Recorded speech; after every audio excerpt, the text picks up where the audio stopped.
యాక్చువల్‌గా సిటీస్‌లో అంత అసలు పట్టించుకోరు గానీ, పక్కింటి వాళ్ళని గానీ, ఎదురింటి వాళ్ళని, వాళ్ళ లైఫ్ వాళ్ళది. వాళ్ళ లైఫ్ వాళ్ళకి తడిసి మోపుడవుతుంటది. విలేజ్ వాళ్ళ గురించి. వాళ్ళ ఫ్యామిలీలో విషయాలు వాళ్ళు జూసుకోవచ్చు గదా! ఎంతసేపు పక్కనోళ్ళ మీద పడి ఎందుకు కొట్టుకుంటారో ఏమో నాకర్థం గాదు. ప్రతీదీ ఇంకా పక్కింట్లో ఏం జరుగుతుంటది, అదే పనింకా. వాళ్ళ ఫ్యామిలీని గాలికొదిలేస్తారేమో తెలీదు గానీ, ఎంతసేపు అదే పనింక.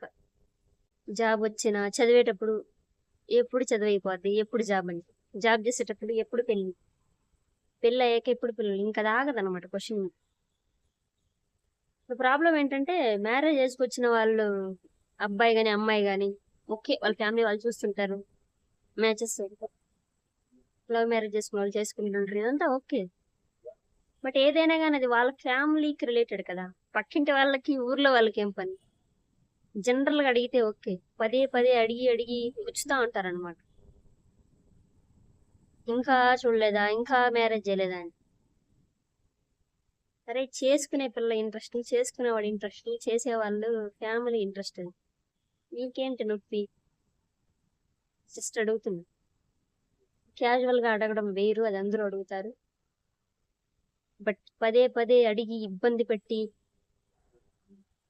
గుచ్చుతా ఉంటారు గదా! వాళ్ళకిది. మీ పని మీరు జూసుకుంటే బెటర్. అనవసరంగా విలేజ్‌లో ఉండే పేరెంట్స్‌ని ఇబ్బంది పెట్టడం కరెక్ట్ గాదు. వాళ్ళ పిల్లలు ఎక్కడో ఉంటారు.